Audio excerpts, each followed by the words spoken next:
Oi, aqui é Verônica e você está ouvindo Criminalismo. Hoje nós vamos falar sobre o filme Poderoso Chefão, o primeiro mais especificamente.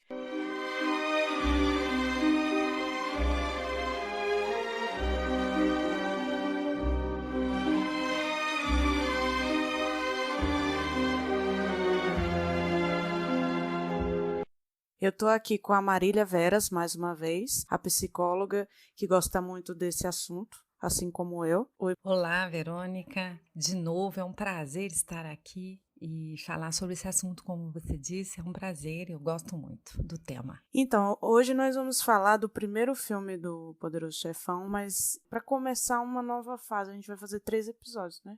Sim, vamos fazer 3 episódios, uma trilogia. A gente fez 3 episódios falando sobre psicopatia e agora nós vamos fazer mais 3 episódios só que falando sobre o Poderoso Chefão. Então, nossa ideia é comentar um pouco sobre o comportamento dos personagens, principalmente do Don Corleone e do Michael Corleone. Então, eu queria começar especificando um pouquinho como é que é a história do filme, né? Você pode falar um pouquinho pra gente, Maria? É interessante, assim, porque essa trilogia, o filme, essa primeira parte, fala justamente dessa família Don Corleone, uma família italiana, é a ascensão e decadência dessa família. Então, tudo gira em torno dessa família. E tem a ver com a máfia, que é referência, é narrativa. E essa primeira parte fala sobre um pouco do Don Corleone e depois entra no Michael Corleone, na relação dos dois, da família. Então, é mais ou menos isso. A gente quer falar um pouco sobre as diferenças entre o Vito Corleone e o Michael Corleone no comportamento deles, né? Porque é uma história que conta um pouco da decadência da máfia, né? Especificamente dessa família, a partir do momento que eles decidem que não vão participar da mudança para trabalhar com narcóticos, né? Que eles normalmente trabalhavam com cassinos, com prostituição. E quando a família Tagliata resolve oferecer essa oportunidade deles trabalharem com narcóticos, o Vito Corleone não aceita. E é a partir disso que vai desencadeando toda a história do filme, né? Exatamente. Mas assim, eu gostaria de falar primeiro, então, do Don Corleone no episódio do casamento da filha. Isso, a gente vai começar falando do casamento para demonstrar algumas das características que já ficam claras no começo do filme, né? Exato. Eu quis, assim, fazer por partes para a gente identificar essas características, para ficar mais evidente, né? Eu acho que fica legal. Em relação ao Don Corleone, no casamento, ele recepciona as pessoas, né? Ele é o chamado, ele é muito conhecido por ser o padrinho. Então, ele é a pessoa que acolhe, ele é muito temido e respeitado pelas pessoas. Então, ele, nessa recepção, as pessoas, a gente percebe o respeito que as pessoas têm, ao mesmo tempo, a consideração. Então, ele é uma pessoa que dá conselhos, que orienta, então ele é muito centralizador. Tem um limite da ética moral ali, quando ele estabelece a hierarquia do padrinho e, ao mesmo tempo, é o patriarca, é o chefe da família. Então, tudo ele supervisiona, ele monitora. Então, por isso que ele é centralizador, ele tem um poder em relação a isso. Sim, ele usa o casamento como uma forma de fazer negócios, né? De demonstrar esse respeito que as pessoas precisam ter por ele. É uma mistura de respeito e medo, porque fica claro que a forma como ele decidiu cuidar desse negócio dele, né? Principalmente porque começa com um homem indo pedir ajuda porque a filha foi violentada e a pessoa que violentou ela acabou saindo impune, né, na justiça. E aí ele resolve pedir ajuda para o Don Corleone para resolver essa situação. E o Don Corleone fica incomodado porque ele não tinha procurado antes. Ele questiona isso com ele. Por que você não me procurou antes? Como se fosse, eu vou resolver. Eu teria resolvido. Você não teria tido esse desgaste. Não precisa ir na justiça, né? Basta me procurar. Nem precisaria ir na justiça. Então, ele confirma a autoridade ali, a força dele e o resultado, como ele tem essa eficiência, ele consegue obter resultados. Sim, e ele acha desrespeitoso o homem ir lá procurá-lo sem oferecer nada em troca, sem oferecer amizade, nem nada, simplesmente pedindo, porque ele sabe que o homem não o respeita, né? Mas também tem a questão assim, que mais tarde eu vou precisar dos seus favores, quer dizer, eu vou fazer para você, para depois você retribuir. Ele tem todo um procedimento, né? Exato. Ele tem que seguir o procedimento para que a negociação funcione. Ele tem as regras dele, o Vitor Corleone. E essas regras precisam ser respeitadas. Ele exige a fidelidade. Exatamente. Então, ele acaba exigindo várias coisas para que ele faça o que a pessoa pede. Não é tão simples quanto parece, né? Exatamente. É um acordo, é uma condicional. Não é algo que ele faz porque ele é bonzinho, simplesmente assim. Tem um jogo de interesses. E precisa ter para ele demonstrar que ele não faz as coisas de graça. Exatamente. Tem uma troca de favores e sempre com uma demanda, sempre ele sabe que pode confiar na pessoa, ele testa a fidelidade da pessoa.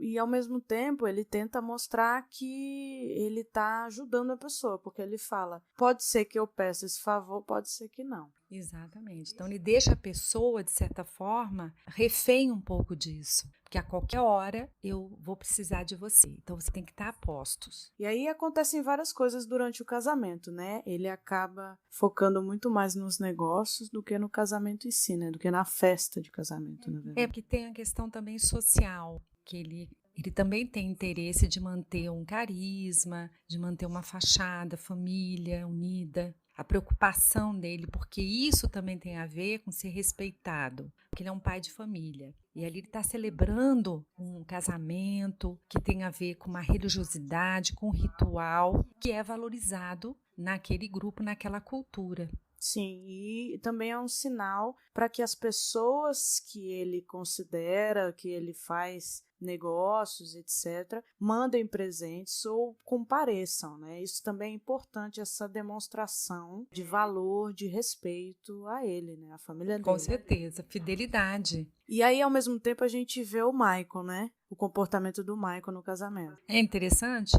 porque ele chega com uma farda e condecorado, que dá a entender pela farda que ele usa e pela companhia também. Ele chega com a namorada, então ele chega no casamento bem feliz, tranquilo, e ele é aguardado, inclusive pelo Dom Corleone, que tem uma consideração por ele, por esse filho. Ele pergunta, o Vitor pergunta por ele mais de uma vez, né? Sabendo Exatamente, estamos aguardando, ele sempre chega com essa mensagem, estou aguardando o meu filho. Então existe um carinho, né? Consideração em relação a esse filho, o Michael. Mas aí a gente percebe que o Michael tem um comportamento diferente, porque ele não faz parte do negócio da família, ele é de fora, ele é uma pessoa que estudou, uma pessoa que foi para a guerra, que é Ele é um visitante, militar. Ele é um militar visitante, é uma pessoa que está ali que não faz parte, mas ao mesmo tempo ele sabe muita coisa sobre a família. Exatamente, é o que surpreende, porque ele não faz parte, mas ele sabe as histórias das coisas que aconteceram, e quando a namorada dele questiona, né,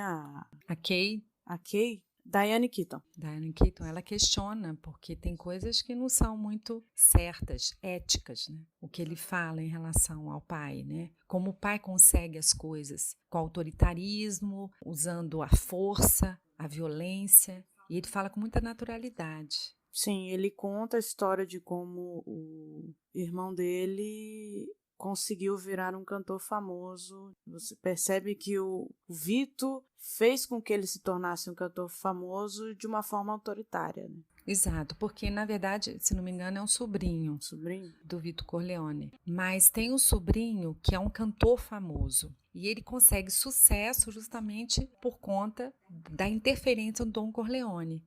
Inclusive usando força, né? Usando a força. Então, o Michael comenta com a Kay sobre o fato, com essa naturalidade, porque é assim que funciona a família. Mas ele não faz parte disso. Ele fala que ele não faz parte, e dá para perceber que ele não concorda, que é uma coisa que ele não teve interesse em fazer, mas ao mesmo tempo ele fala com naturalidade de quem não se importa, né? De quem não acha isso nada demais, né? Exatamente, ele não demonstra, como a Kay, uma indignação ou uma postura de questionamento. Uma surpresa, mas né? Uma surpresa. Ele não demonstra nenhum tipo de questionamento. Ele fala, é assim que funciona a família. Como tem que ser, mas eu não faço parte. Então você vê que ele não tem assim um julgamento ético sobre o fato. E tem outra questão que chama a atenção, como ele passou por uma guerra, condecorado,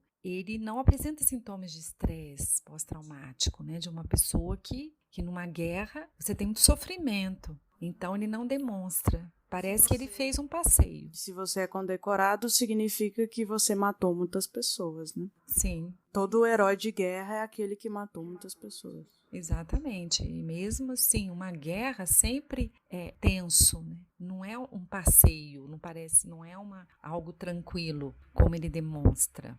Parece... no retorno da guerra. Não necessariamente você precisa voltar transtornado, né? Mas ele não demonstra que aquilo afetou ele de alguma forma. Não demonstra que ele tem algum problema com matar alguém, ou pesadelos, ou qualquer coisa do gênero, né? Ele não expressa nenhum tipo de estresse. Ele não faz nenhum comentário, nenhuma referência sobre isso.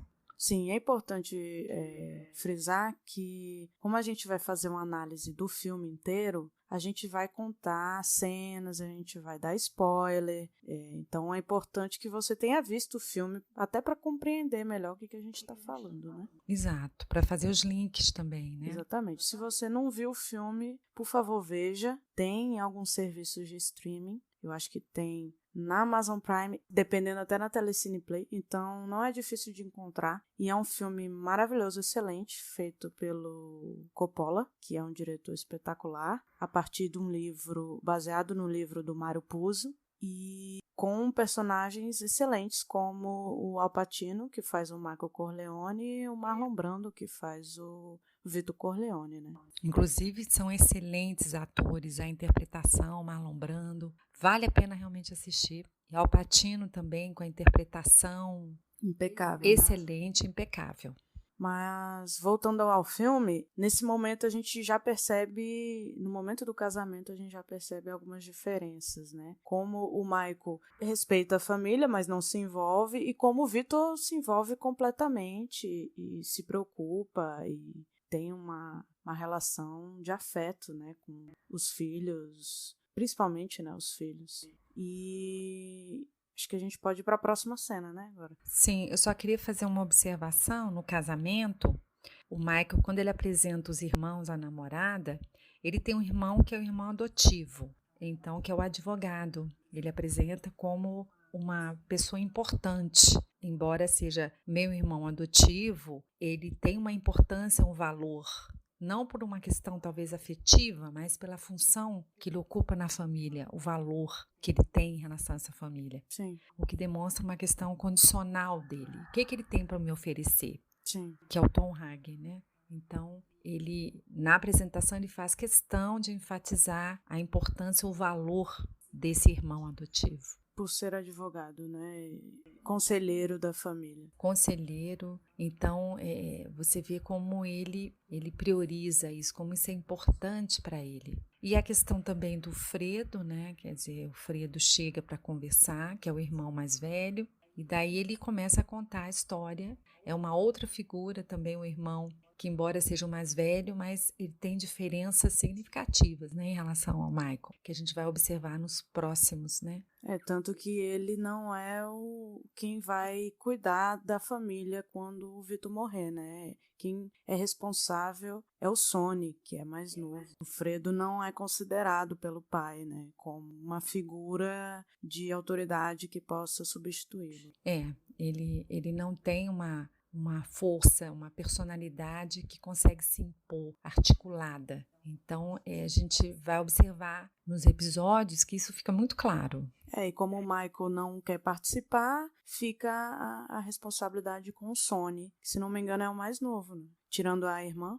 Sim, parece que o Michael é mais novo. Mas tudo bem. Mas tá, é porque tem uma diferençazinha pouca de um para o outro, né? A diferença entre os irmãos. Mas o próximo episódio, que eu acho que é importante destacar, entra na questão da proposta ao Don Corleone, que é a questão que você falou do narcotráfico. Porque até então, a proposta seria um negócio de entrada para os narcóticos. Mas o Vitor Corleone, ele rejeita participar do negócio. Porque ele acredita que é sujo, perigoso, então ele tem uma certa preocupação, aí eu acho que entra a questão ética, moral, em função da família, de algo que realmente precisa ter cautela, que é muito perigoso, um negócio que ele tem receio. É muito mais perigoso do que o que ele costuma fazer, porque ele faz algo que está numa área cinza, na verdade, se você parar para pensar. Porque jogos, prostituição, esse tipo de coisa, bebida alcoólica nessa época, né? Exato. São coisas que não são exatamente perigosas,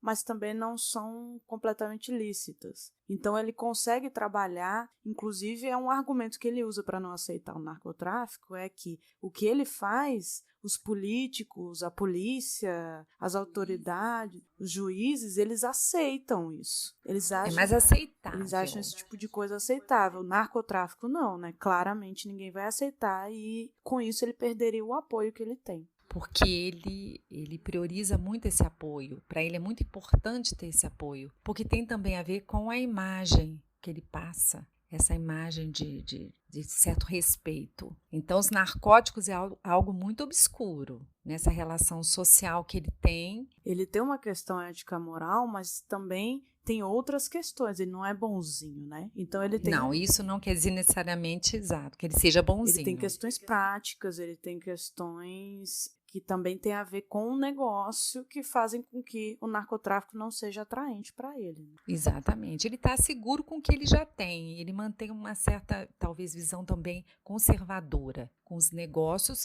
que estão dando certo. Sim. Mas ele, até na conversa, ele se mostra amistoso, ele conversa em relação à proposta, ele trata bem a pessoa, ele fala, tomara que dê certo para você. Ele mantém uma certa cordialidade. Mas é firme. Exatamente, enérgico. E aí isso, a partir desse acordo, acaba desencadeando uma guerra entre famílias, né? Porque a família Tagliata não aceita que ele não participe, né? Ele quer obrigar a família do Vitor a participar, mesmo que seja por medo e não por vontade própria. Né? Porque tem uma questão delicada também na conversa, que apesar disso que você falou, Don Corleone manter um lado enérgico, ele formalizar a questão do filho. O Sonny, ele é uma figura passional. Ele tem uma narrativa muito passional, é ambicioso e é visível essa instabilidade do Sonny. Então, na conversa, isso incomoda o Don Corleone, que ele percebe que o filho está se intrometendo, tem interesse. Então, tem um conflito que o Don Corleone, ele mantém a resposta, que seria não,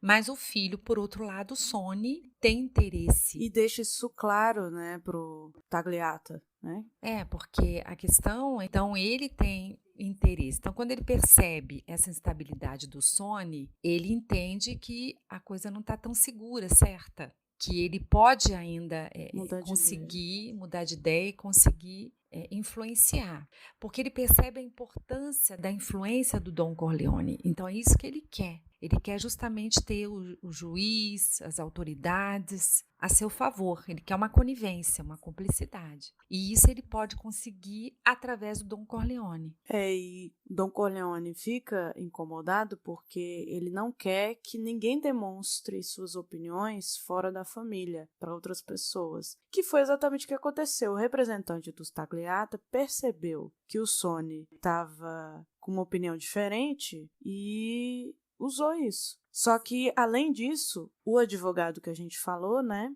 Tom Rega, é isso? Sim. Ele fala antes. Ele conversa com o Corleone falando que é aquela imagem dos jovens, né? Com uma visão mais avançada. Arrojados. Eles são mais arrojados. São mais modernos, eles querem avançar e o Don Corleone já prefere se manter naquilo que está seguro, que está tranquilo. É mais conservador. Então, o advogado conselheiro, ele fala que se eles não entrarem no negócio de narcotráfico, ele vai ser engolido. Ele vai perder força a longo prazo e a família vai sofrer as consequências disso. Mas mesmo assim, o Don Corleone se mantém firme e o Sonny, que provavelmente ficou com isso na cabeça também, né? Que pensa diferente, né? Exato, é interessante que é um negócio, né? Tudo gira em torno do negócio. O que é vantajoso, o que não é.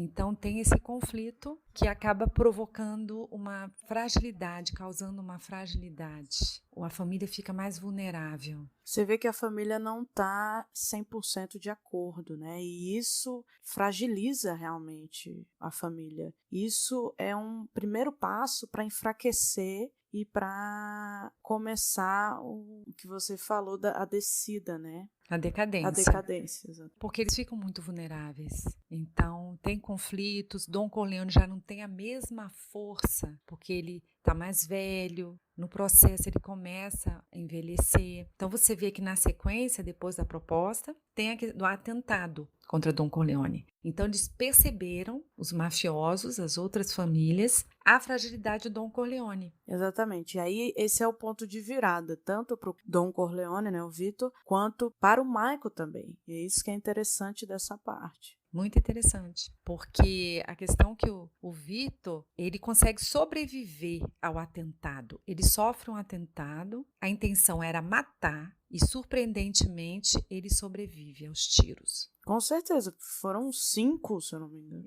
A cena é chocante, o Fredo tá junto, você vê o desequilíbrio, um pouco o que eu estava dizendo, a questão dele demonstrar muita instabilidade, ele não tem suporte, ele fica desesperado. Ele não tem muito a ver, se você parar para pensar, ele não tem comportamento de quem trabalha para uma máfia, né? Porque ele não consegue nem segurar a arma direito para revidar. Ele, talvez, eu veja ele um pouco Fredo como cara que quer usufruir. É o oportunista que quer usufruir o bem-estar na zona de conforto, as regalias, mas ele não tem aquele compromisso de realmente ser fiel, de articular. Não contem, você não pode contar com ele. Ele não tem espaço porque ele não consegue se impor no espaço perante a família, ele não consegue impor respeito. Mas nesse atentado, você vê como você falou, é um divisor de águas aí, é importante para o Michael. Por quê? Porque o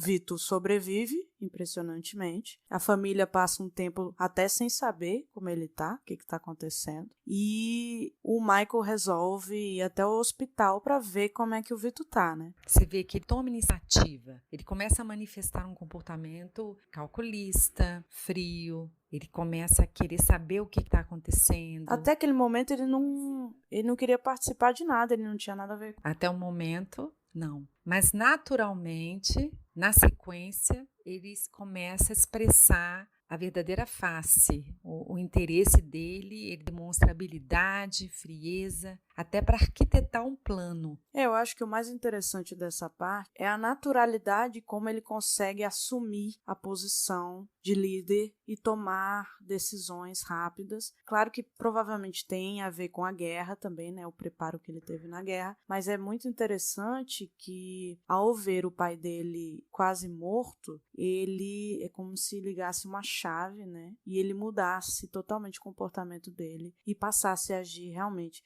de forma fria e que consegue se adaptar e trabalhar sob pressão, né? Porque ele resolve rapidamente mudar o pai dele de lugar dentro do hospital e quando o padeiro encontra ele é que a gente tem uma das cenas mais significativas em relação ao comportamento dele, né? Porque o comportamento dele ali, você vê que ele toma iniciativa, ele faz tudo. Era uma situação que ele poderia estar emocionalmente alterado, mas ele consegue manter uma frieza do raciocínio. Ele não demonstra nenhum descontrole, principalmente porque ele rapidamente ele consegue articular uma situação. Então, ele chama o padeiro, eles vão para fora e ele faz de conta que eles são capangas do Don Corleone. Então eles ficam de frente, só que é uma situação de muito risco que ele consegue controlar. Então passa um carro com vários pistoleiros ali e ele fica tranquilo, enquanto que o outro está alterado. Então, a hora que passa o carro,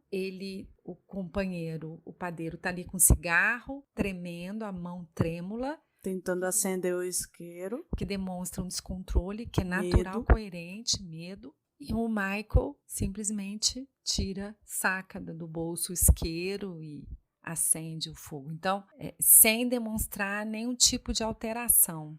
Tranquilo, né? Sem com muita medo, firmeza, sem susto, nada. Sem medo. Então, ali é uma situação que não tem nenhum estresse, nenhuma demonstração de estresse. Que era o natural, que seria o natural.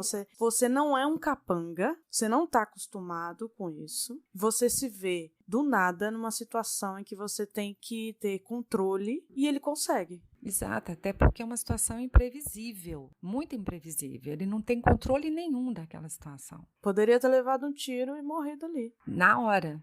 Mas ele consegue ter a frieza de não entrar em contato com o medo, o sofrimento. Então, demonstra superficialidade. Pois é, e aí tem um momento em que a polícia chega, bate nele e aí eles vão para casa. Aí tudo bem. Só que aí nós temos outro ponto de virada, que é o ponto quando tá o Michael, o Sonny e o Tom conversando. E aí eles decidem, ou melhor, o Michael decide que quer matar tanto o policial quanto o representante da família Tagliata. E é surpreendente, porque até o Sonny debocha da situação, brinca. Logo você, que não queria nada em relação à família, que não estava envolvido, então uma surpresa para o Sonny ver a reação do irmão.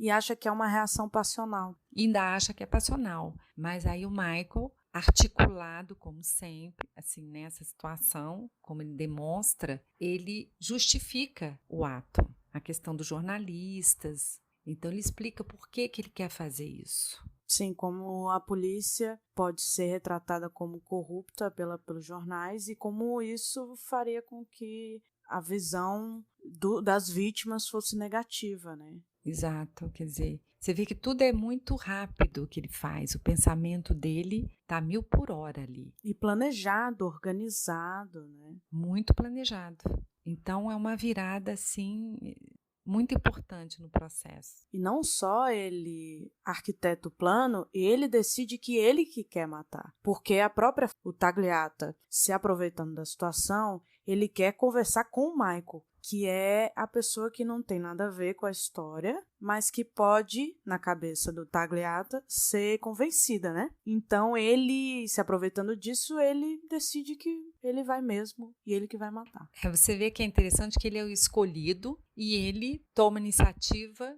também, muito objetivo. E consegue convencer facilmente também os irmãos. Né? Convence, inclusive. E tem um trecho do comparsa que está com ele, que mostra como é que ele deve fazer, mostra a arma, entrega para ele. E na conversa, o Michael fala, ele pergunta para o Michael, depois que você alvejar essas pessoas, né, depois do tiro, o que você vai fazer? E o Michael responde que vai sentar e terminar o jantar. Então, é um outro momento que ele demonstra que o que ele vai fazer é algo que não tem nada demais. É uma execução, ele vai matar sangue frio. A queima-roupa, né? A queima-roupa. Uma proximidade grande. Provavelmente o sangue vai cair nele, né? Exato. É uma situação, imagina a situação, dentro de um restaurante público, com pessoas em volta, ele simplesmente atira nos dois, a queima-roupa próximo, ou seja, vai ter sangue em cima dele, vai ter até, sei lá, miolos, mas para ele tá tranquilo, vou continuar aqui meu jantar. E aí o capanga, ele age como uma brincadeira, né? Ó, você tem que levar a sério. Exato, ele acha. Mas o Al Pacino, o ator Al Pacino, você vê a expressão do olhar dele, a interpretação, como ele incorpora o personagem de forma, assim, extraordinária, que impressiona. Com o vazio do olhar. Demonstra que não necessariamente ele estava brincando, né? Fica aí a ambiguidade, né? A gente não sabe. É uma ambiguidade que esclarece também as características desse personagem. Com o passar do tempo, a gente começa a perceber que pode ter sido num tom irônico, mas que ele seria capaz de fazer isso mesmo. Não é novidade. Depois, com o comportamento dele, a gente vai vendo as atitudes, ele realmente vai demonstrar que ele seria capaz de muito mais do que isso. Exatamente. Diferentemente do pai, né, do Vitor, que já tem um comportamento mais conciliador, mais afetivo, de tentar sempre resolver na conversa, no diálogo. Ele tem uma certa preocupação, uma ética e empatia também. O Vitor, ele demonstra uma certa empatia. É óbvio que ele tem uma crueldade, que ele, se tiver que matar alguém, ele vai matar, ele não tem problema com isso, mas ele tenta usar outras vias, outras formas.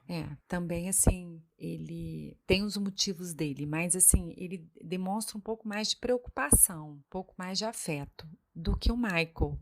E busca alternativas também. E busca alternativas. Quando ele acorda, quando ele volta em si, depois disso, ele tenta conversar novamente. Né? Essa questão mediadora, a união da família, a preocupação com os filhos, inclusive com a questão econômica. Ele também tem essa preocupação com o negócio, mas ele tem um afeto pelos filhos. Você vê que o Michael ele já é mais impulsivo, né? Apesar dele conseguir ter a capacidade de planejar e de arquitetar coisas em curto prazo, mesmo assim ele age por impulso, porque a primeira coisa que ele pensa é em já matar. Se parar para pensar, ele não pensa em alternativas. Ele não tem alternativas. Então, a morte é um ato também, o ato de matar é uma impulsividade. Vou resolver logo, rápido, mas é diferente do Sonny, né? É muito curioso, porque ele poderia justificar falando, eles tentaram matar meu pai, então nada mais justo do que eu matá-los também. A gente faz da mesma medida. Ele, em momento nenhum, ele usa isso como justificativa. Ele age como se fosse uma atitude racional. Olha, o único jeito da gente resolver isso é eliminando essas duas ameaças. Porque eles são ameaças, é remover o problema. Exatamente. E remover o problema pode ser eliminar dessa forma, matando. Ele serve como vingança, mas é uma consequência. Ele, na verdade, ele quer eliminar o problema, a ameaça, e ainda, ao mesmo tempo, consegue a vingança. Mas a vingança é secundária. É secundário. O primeiro lugar é resolver o problema. Então, você vê que ele tem uma certa tolerância com alguns personagens da história, mas até um certo ponto. Quando a pessoa não consegue ser mais fiel, não consegue fazer o que ele quer, não faz parte mais do negócio, ou não interessa, é descartado. A gente vai observar isso também, esse comportamento. Eu sinto que tem muito a ver com a conveniência, né? A gente, a princípio, acha que é por causa da relação familiar, da proximidade familiar, do afeto e etc. Mas, na verdade, se você parar para pensar, tem muito mais a ver com a conveniência. Os irmãos, por exemplo, a princípio, ele não pode matar, porque não é conveniente, porque você tem que ter uma fachada familiar, porque você tem que demonstrar afeto, porque o Vitor valoriza muito a família, então o Michael tem que valorizar. Enquanto então o Vitor está vivo. Então você pensa, o Michael não vai matar os irmãos, por exemplo, se eles fizerem alguma coisa, porque ele gosta dos irmãos. Não é essa a imagem que ele passa. Exato. Você vê que no momento do episódio do casamento, quando ele apresenta o irmão adotivo, ele tem uma representação de status. Ele faz questão de mostrar para a namorada, para Kay, o status que esse irmão ocupa. Por isso que ele é valorizado, porque ele é um mentor, porque ele é advogado. Então, para ele, isso é primordial. Tanto é que esse irmão ele é o braço direito do Michael. Depois, ele permanece junto. Por quê? Porque ele tem o que oferecer, ele é importante. E ele também tem uma visão racional. Eu acho que o Michael ele consegue admirar isso no irmão adotivo, porque ele tem essa proximidade com ele em relação à visão. A visão prática de resolver. É uma pessoa que está ali para resolver os problemas da forma mais racional possível. Mais racional, prática, fácil, simples. Ele tem que buscar as alternativas. E aí o Michael gosta disso, porque tem a ver com a visão dele, que diferente do Sonny, que é mais passional, é mais vamos fazer, o importante é que fazer. Que também é impulsivo, mas é uma impulsividade mais passional. Relacionada com um sentimento. Relacionado com sentimento. Porque o Michael também tem essa impulsividade, mas o Sonny tem a ver com o emocional. O Michael é uma impulsividade que é uma agressividade, mas ele é muito mais racional. É mais reativo. Mais reativo, exatamente. Mas a gente está se antecipando bastante, né? Eu me empolguei aqui. Vamos para a próxima cena? Então? Bom, a questão da cena quando ele executa, então acontece as mortes. Ele mata o policial. Ele mata o policial, Tagliata, e tem a fuga. Então ele precisa se esconder.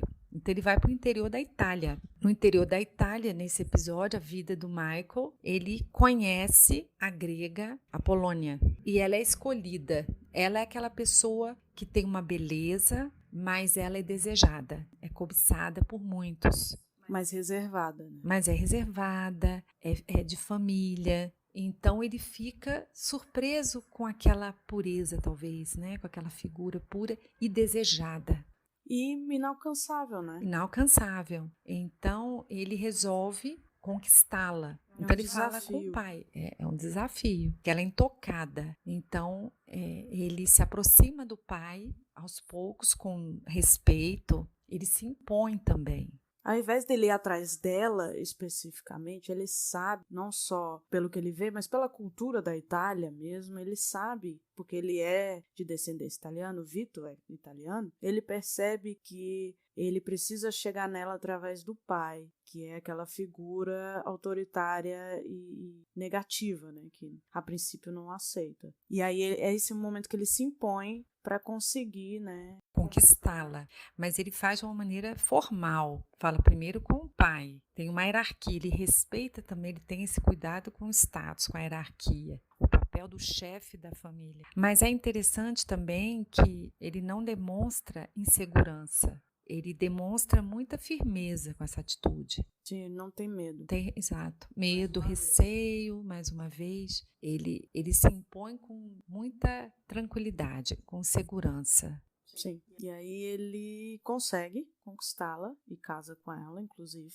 Que é um detalhe interessante, porque ele, a princípio, estava namorando com a Kay, estava apaixonado, e ele consegue seguir a vida dele tranquilo. Ele deixa ela lá, vai para a Itália, se apaixona por outra pessoa como se fosse uma nova vida, né? Ele não se preocupa. Totalmente. Ele é como se não existisse um passado. Ele vive muito aqui e agora, o presente. Então, o passado passou. Agora vamos viver o que tem para hoje, o que tem agora. E o que tem agora é a realidade na Itália, com a Polônia. Só que aí acontece o atentado.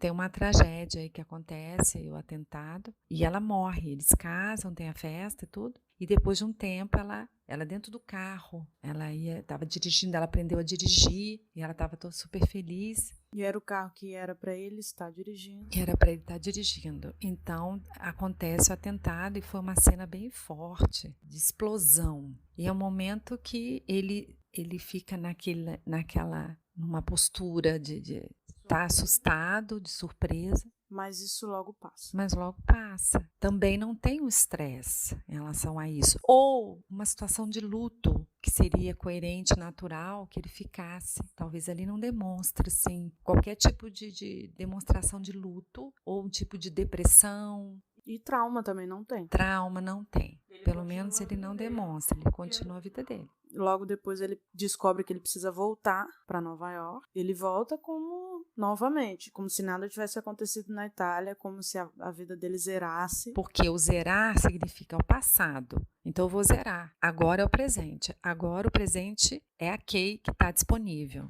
E a primeira coisa que ele faz é ir atrás da Kay para retomar aquela relação que era certa, que funcionava, que ele sabe que dá certo e que provavelmente ela está esperando por ele, né? Sim, ele parece certeza disso. Na conversa que ele tem com ela, ele demonstra de que vai dar tudo certo. É conveniente e é a zona de conforto, porque é simples, é prático. E ela é uma pessoa que tem uma conduta, ele já conhece. A impressão que a gente tem previsível. É que ele fez uma pesquisa anterior para saber como ela estava, para saber se realmente ela estava disponível e se ela voltaria para ele. E aí ele vai até ela e você percebe que não é porque ele ama, é apaixonado, Ele não demonstra isso. Não tem essa paixão, esse eu preciso de você, nada disso. É uma questão prática. Olha, você gosta de mim, eu gosto de você, a gente já ficou, a gente já se conhece, já sabe como é que é, então vamos embora. Por que não? Né? Eu tô aqui, você tá aqui, bora. Bem conveniente, né? E tem a questão da imagem, porque ela é uma pessoa que demonstra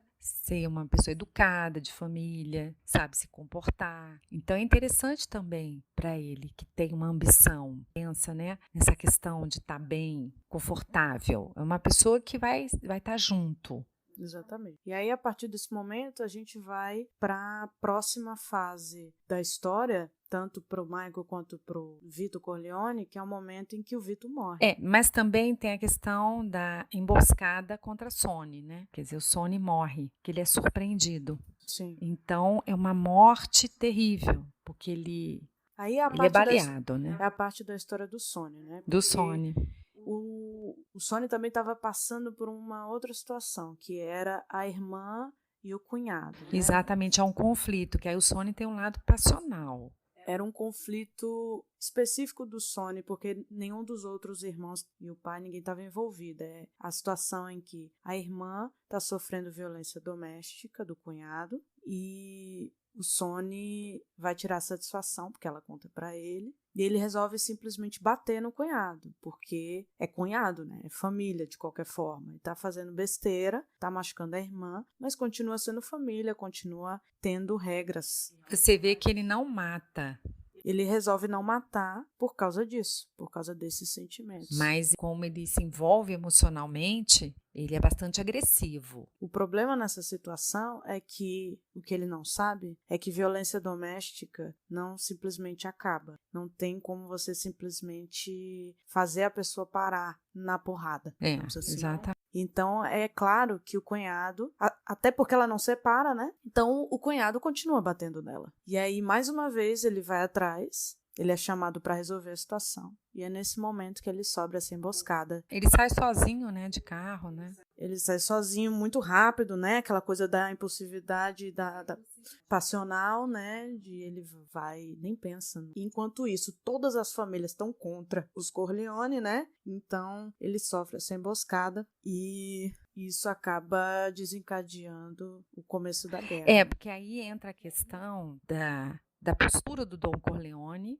que vem à tona também um lado dele mediador, que é um lado de pacificar.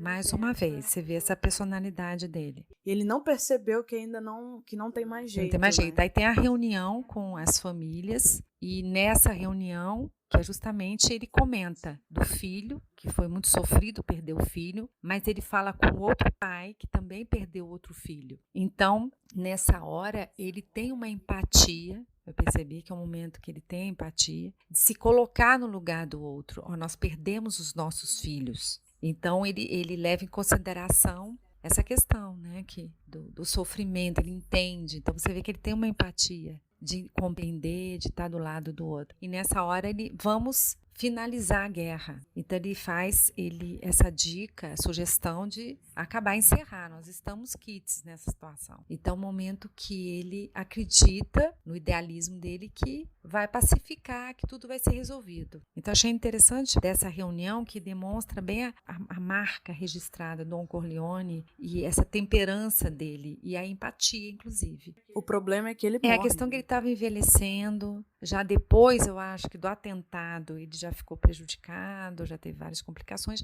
Aí ele tem uma morte, ele está com o neto, brincando, um momento de descontração, mas você vê que ele demonstra afetividade, né? Sim, é uma morte que a gente não espera de um líder tão importante, tão poderoso. Não é só isso, o normal seria ele morrer por um atentado, por um tiro, por um rival, por alguma coisa assim. Só que, na verdade, ele morre de uma doença. Demonstra fragilidade. Talvez, assim, eu senti como um lado humanizado, né? Sim, a cena é bem humanizada. Um lado humano que ele era, né? Antes de tudo.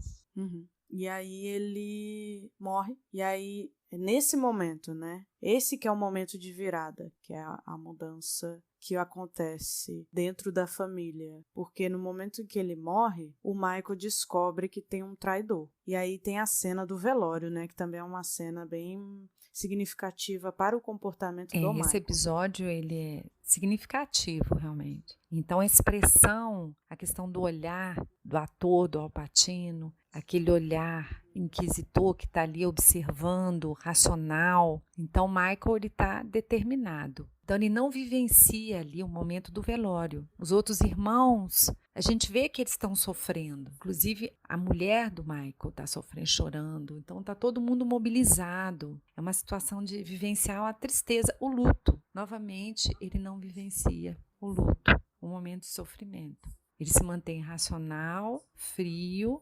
articulado, observando o movimento, quem é quem eu posso confiar, quem eu não posso, e já está pensando o que ele vai fazer. A impressão que dá é que ele não precisa vivenciar o luto, que para ele tá tudo tranquilo. Então, ao invés dele focar no velório, ele foca na situação, novamente, social, para conversar com as pessoas e para tentar descobrir quem é o traidor. Então, diferentemente do casamento, que é uma situação favorável para esse tipo de coisa, no velório, a ideia é que você vivencie o luto e não que você faça negócios. Então é como se fosse uma comparação. O Vitor fazia negócios num casamento e o Michael faz negócio num velório, né? Isso diz muito dos dois, né? Do comportamento e da vivência dos dois. Eu acho isso muito... é uma metáfora bem significativa. Exato. Né? Você vê o significado de cada um, né? A relação que eles têm em função do sentimento, né? Um tem o sentimento, o outro não tem. E como cada um vai elaborar isso. Então, realmente, ali é fundamental para a jornada do Michael nos próximos. E aí, esse momento é o momento que ele assume a liderança. Ele assume ali a liderança. Ele na cadeira, sentado, a postura dele, de sentir, né? E você percebe novamente que é natural, né? Não seria natural se o pai dele e o Sonny estivessem vivos, porque eles tinham seus papéis, mas como eles morreram e o Fredo, ninguém nem pensa na possibilidade dele ser um líder, ele toma esse lugar tranquilamente. E aí você fica pensando, mas ele no começo, ele não queria isso. Você percebe que ele tem um histórico completamente diferente. Ele estudou fora, ele virou militar, foi para a guerra. E todo mundo aceitou que ele seguisse outro caminho, né? Mas ele, quando ele se vê nessa situação, ele não demonstra ter um conflito, não demonstra ter uma preocupação, não demonstra ter dificuldade de aceitar isso. Ele aceita. E é importante você estar colocando, que eu lembrei também numa parte do diálogo do Don Corleone com o Michael. O Don Corleone, ele fala da expectativa em relação ao Mike, das aspirações, da expectativa em relação ao Michael, dele ser um político, de ser uma pessoa importante, que ele está um pouco fora do esquema, vamos dizer assim, do crime, que ele seria um político, porque ele é articulado, inteligente, mas depois... Não necessariamente fora do crime, né? Exato, mas assim, levando em consideração isso. Ele tinha outra expectativa, né? Diferente, que ele fosse uma pessoa importante na política, porque ele é inteligente, porque ele estudou, então ele tinha uma outra expectativa em relação ao filho. Mas depois ele acaba aceitando que era assim que tinha que ser. Tinha que ser dessa forma. E o Michael tem uma atitude natural de aceitação. E uma atitude diferente do pai, uma atitude muito mais violenta. Sem dúvida. Inclusive, sem ética, sem questões morais, como o pai tinha. Ele ainda tinha um respeito pelo pai, no sentido de seguir as regras do pai enquanto o pai estava vivo, mas no momento em que o pai morre, ele sente que não tem mais obrigação de seguir essas regras, né? E aí ele começa... aos poucos, não é de uma hora para outra, aos poucos ele vai mudando as regras, vai distorcendo. E isso, a gente vê o começo disso, só uma parte pequena disso no final do filme. Porque no final ele tem um diálogo com a esposa, né, a Kay, e você vê que ele muda o comportamento em relação a ela. É bom a gente primeiro falar do cunhado, né, terminar a história do cunhado. Que é uma parte também muito significativa. O cunhado, essa parte também, que são as execuções. Porque tem o velório, que é o que ele está pensando em fazer. Depois, na sequência, tem as execuções. Então, ele começa a colocar em prática justamente o que ele estava analisando ali naquela hora. O plano dele. Do jeito dele. Mas como é que é o jeito dele? Então, essa questão da relação, da família, isso já não tem mais interesse dependendo do contexto. Então, esse cunhado que ele tinha, vamos dizer assim, de certa forma, ele não tinha esse envolvimento emocional por conta das brigas da irmã, né, da violência doméstica em relação à irmã, isso não incomodava. Começou a incomodar, de repente, quando o cunhado não era mais fiel, quando ele começou a trair, quando começou a fazer coisas que ele não aceitava, né? Começou a trazer consequências negativas para o negócio. Começou a incomodar. Ele tinha problemas financeiros. E era um traidor. Então, um traidor significa que é uma pessoa que vai incomodar, que vai ser uma pedra no caminho do Michael. Então, a princípio, você pode pensar novamente aquela ideia, né, de que ele está se vingando da irmã. Assim como quando ele matou o policial, que é uma vingança. E, na verdade, acho que não chega nem a secundária, acho que chega a ser terciária. Exato. A coisa da vingança. Porque a preocupação dele é o trabalho que esse cunhado vai dar, a pedra no caminho, esse problema que ele vai causar, que ele sabe que e vai ele é uma no pessoa futuro. assim, tem um diálogo irônico com o cunhado, quando ele resolve executar o cunhado. Nesse diálogo, o Michael, ele comenta com o cunhado que ele não vai morrer, que ele pode ficar tranquilo. Por quê? Porque ele não vai deixar, eu não vou deixar a minha irmã viúva. Inclusive, ele coloca a questão de ser padrinho do filho do cunhado. Eu sou padrinho do seu filho. Então, com isso, ele ainda distorce aquela questão que é valorizado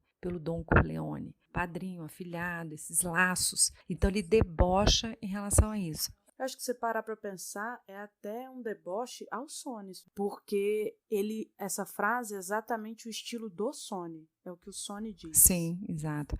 Então, nessa hora, ele tranquiliza, ele oferece a bebida, você vai ser despachado, você vai para o lugar e vai estar tudo bem. Fique longe, eu quero você longe. Quero que você Mas, suma. na verdade, estava tudo planejado. Ele ia ser executado. E ele é executado imediatamente depois, dentro do carro. E aparece o Michael saindo como se nada tivesse acontecido. E você pensa, precisava disso? No sentido de, precisava ele ter enganado o cunhado? Ele não precisava enganar um cunhado para o cunhado entrar no carro, por exemplo. Você vê que é muito mais perversidade do que uma justificativa. O que ele falou, a ironia, falando que ele ia sobreviver, etc., não era para tranquilizar e ser mais fácil matá-lo. É simplesmente perverso, é gratuito. Isso, sem necessidade nenhuma, mas tem um prazer nisso. Exatamente, isso diz muito sobre ele. Tem tudo a ver.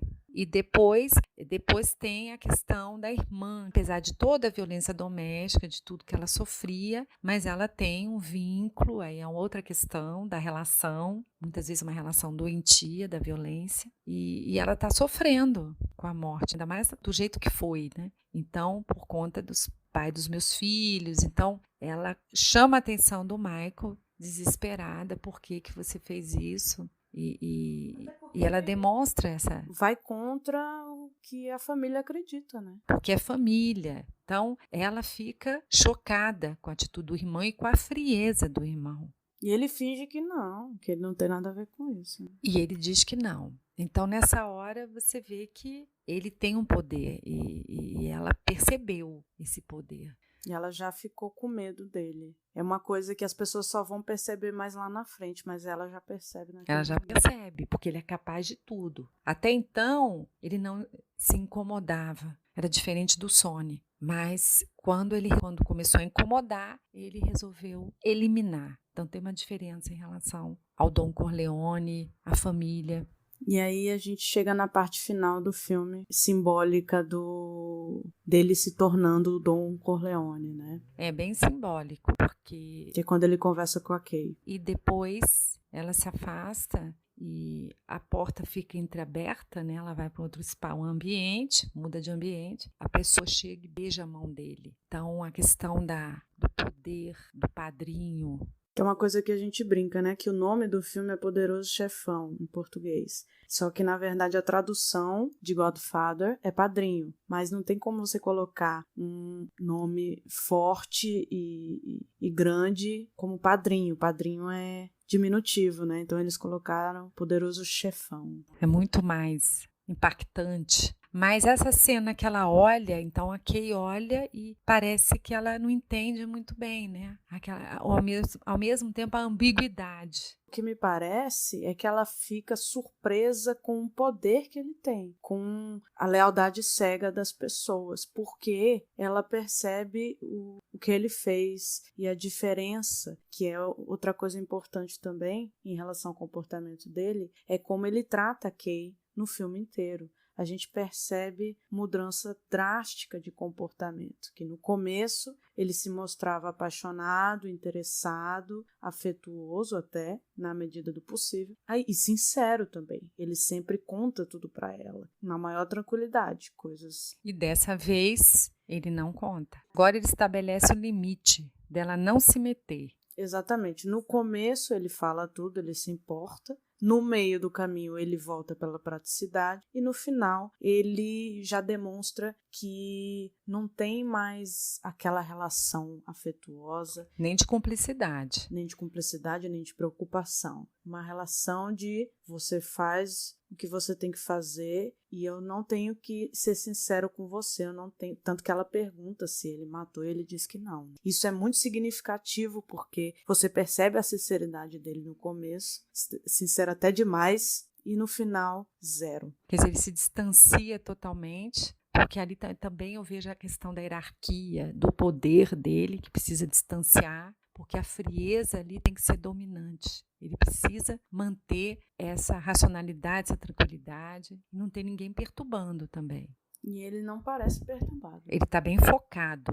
Então, ele estabelece essa diferença do papel dela, o meu papel e o seu. Sim. E com isso o filme termina, né? De uma forma bem simbólica. Eu acho que o filme inteiro ele tem vários simbolismos e metáforas. Tem bastante. Para você perceber nas entrelinhas as coisas. Tem muito conteúdo, porque a gente tentou resumir, mas tem muito conteúdo. Cada vez que você assiste, você vai descobrindo coisas novas, percebendo características novas, mas fica muito claro a diferença de comportamento entre o Vitor e o Michael. Como o Vitor é afetuoso e como o Michael é frio. E isso vai ficar mais forte nos próximos filmes. Sim, a empatia do Don Corleone. Então, isso fica bem evidente. O temor, quer dizer, a família começa a ter medo.